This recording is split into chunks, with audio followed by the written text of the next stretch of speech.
Hello, I'm James Keating. Welcome to another podcast, another day. And today, I was thinking about terminology. I'm going to call it terminology. Why terminal terminology? My tongue would hardly say that. And, because terminal means it's kind of like dead end, it's the end. Terminal terminology. What do I mean by that? Well, most of us train eclectically. Very few people do one style anymore. Some do, but most don't. We're all influenced by YouTube and magazines, books. Our friends who do other styles of martial arts, they influence us. So most of us, whether we admit it or not, are eclectic practitioners. Eclectic training then encompasses a number of arts, a number of concepts from different places, different teachers, different eras in time. So we need to somehow, when we're teaching this, the best way, if you were in Spain, speak that language, speak Spanish. If you're in Germany, speak German to the people who live in Germany. Here in America, you have the English language, so that would be our language of choice. But you know, in so many schools, I'm particularly talking about the eclectic schools, they will combine Thai boxing, Kali, or some kind of FMA, some Kung Fu, some karate. So what you'll hear is, I want you to do a Pak Sao after you do an Age Uke, and then go in, with your Itapi Hilain, and you see all this mix. So what do we have there? Well, we had some Cantonese, we had some perhaps Mandarin, perhaps Tagalog, perhaps Spanish, perhaps Thai. Can we think of anything else that we can roll in there? Indonesian. And now we have this mix that's embarrassing. So I'm saying, do an Age Uke, then do a Pak Sao, then do a Lap Sao, but then I want you to come in and do, and then again, let's just think of something. Think of another term that you could put in there in another language to make it even more ridiculous, harder to understand. The beginner's like, so that I learn all this, why couldn't you just say raise your arm, slap his arm, grab his arm, kick his leg? No, it has to be a Thai kick or a Mawashi Geri, or confusing the living hell out of everything with this pidgin language, because pidgin English is kind of a broken language combined with other things, very primitive, childlike. So what we get is this pidgin language coming out of these magic martial arts circles. There is no language at all. It's an embarrassment to every country that it comes from. If you're going to speak Spanish, speak Spanish. As we know, much of the FMA uses Spanish terminology. But at the same time, there's also their native tongue that comes in. We know that it is sometimes blended from the Indonesian islands with words from there. Then we smatter it with a little bit of English.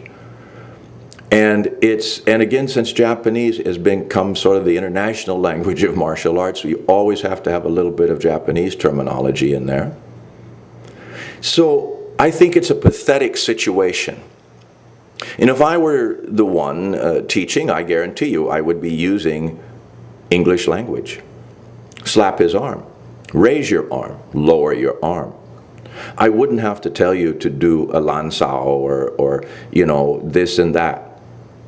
No, this is just confusing it, and it takes much longer for the pupil to learn. And they are not in your academy for a language lesson or a cultural exchange. They're there to learn a goddamn martial art.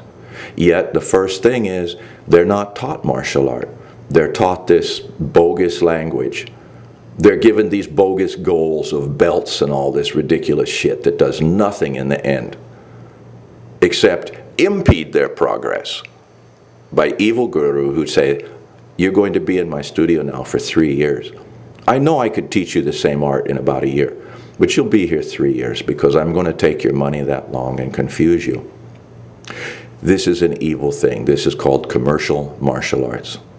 And they say, oh, no, we're honoring those styles that I trained in karate, so this is why I said age-uke or ude-uke, all these different blocking terms. But I also did some boxing, so that's why I said that's a jab and a cross. But I also did what? Some kung fu. So that's where we could bring in anything, tan sao, lap sao, all this. So I mean, it's not honoring it. It's confusing the living shit out of it. And if you're honoring things, that's a hell of a way to do it. Just running them together into some soupy mess that means nothing, that nobody from any country can understand except them particular ones from that one particular dojo that does this mix of madness and words and terms. It is not honor, it is confusion. It is not smart, it's backwards. And people have challenged me about, oh, you produced this guy in this amount of time. Yes, I did, because I taught him straight up. And they said, well, in my school, I know that wouldn't happen, right? Because in your school, you're still doing what? Teaching pointless forms. And again, people say they're not pointless. They are if you don't know what you're doing with them. You're just moving around. Only the definition, and a high definition at that, of what the hell you're physically doing is worthy of learning and spending your time. Otherwise, it is the lost leading the lost. And that is the case in so much, or the evil leading the lost so they can have more money. You know, I don't cater to that. I don't adhere to that. People say, oh, you think you're so much. That's right. I do. Because I see the truth. And I can cut through the bullshit. Others are afraid to. Maybe they can't see the truth, or they see their truth is different than my truth. Well, then so be it. Spend your time doing that. And when we get together, you can show me your truth. We'll talk terminology. And I'll show you, you know, hey, what is the sound of one hand clapping? And the answer is, the sound that my hand makes when it strikes the face of the unenlightened. And you can call that slap in the face a Zen thing, a pak sao, a parry, an inward block, anything that you wish, but it's still going to be that big red mark on your dumbass face. And that's all it ever is, and that's all it ever will be. And by using confusing, obscure, dead at, and it is dead, terminology, it gets you nowhere. And yet, in America and in some places in Europe, when you use all this bogus terminology, all confusing and ran together, it gives you some kind of corny kung fu credibility. To me, I think it's an embarrassment on a cultural level, an art level, and to that sifu, it's definitely that way. And if you're learning Kung Fu, you say, this is how the art was taught. I'm pleased to teach it, teach it to you, learn it with you, whatever you're doing. But you don't say they or them. This is how they would do it. Who are they? Well, when we're doing the FMA, this is how they would do it. Who are they? I thought you were doing it. Why do they have to be referred to? Does it validate you? Do you feel you need to do that to support your method, your art, your skills? Well, they would do it this way. Who are they? Do you refer to the Japanese people? Do you refer to the Filipino? Who do you refer to? Because I thought you were teaching me. You were the one talking. But you don't have the courage to back your own plays and say, this is what I do. This is what I believe. No, you say, this is what they believe. Well, either you had better believe it or you'd better not, because these arts are about 100% or not. And if you think by jibber-jabbering these terminologies into this bizarre mix is a good thing, rethink it, amigo. It's just embarrassing. It's culturally, etiquettely embarrassing. So that's what I'm going to say about terminology. Is that I think we can do without it. And if you're really sincere about learning or teaching, then get to it. use the language, the terms that are viable today, and impart that knowledge to that other individual and move the hell on. Later, if they want to acquire all these other cultural aspects of language, dress, food, custom, let them. That's their job. But in the studio, your job, unless you are like on a cultural exchange level, or trying to, be a reenactor or recreate something in like a museum situation, then use real language. I'm always amazed, speaking of museums, martial artists that I've known, 30 years ago they were doing the same art, and I meet them today 30 years later, and it's like, wow, you're still doing the same. And they're proud as punch.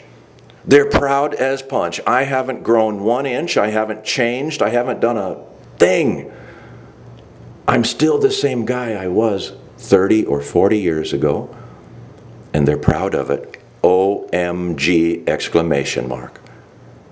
If I was the same guy I was 30 years ago, I would be so disappointed with myself. I would be so saddened that I had not been able to grow. I guarantee you, friends, that I am not the same guy I was 30 or 40 years ago, nor is my art. Yet these people are proud of their backwardness. Well, once again, a keeper, a museum. I changed nothing. It's pure. Oh my gosh. These poor lost souls. So growth is critical. When we see the non-growth of, my teacher taught me this bullshit 40 years ago and I haven't changed anything. That is not admirable. That guy should be punished because he is obviously lazy and has done nothing to enhance his own way or even the art he lives and loves. He has not enhanced or helped or changed because he hasn't changed anything and he's damn proud of it. OMG. Well, I guarantee you I've changed things and I'm damn proud of it. And my growth, my forward motion is part of what's allowed me to have a career. It's allowed me to do amazing things. But that other way that you're taught, that you're a traditionalist, traditional what? Rethink it, because this is a whole other area that I won't go into. So, terminal terminology, keepers versus doers, talkers versus walkers. There's the whole thing, brother. I'm going to end it here. I hope this makes sense, and I didn't mean to offend anybody. So quit gnashing your teeth, Mary. And you, Nancy, you'll be just fine.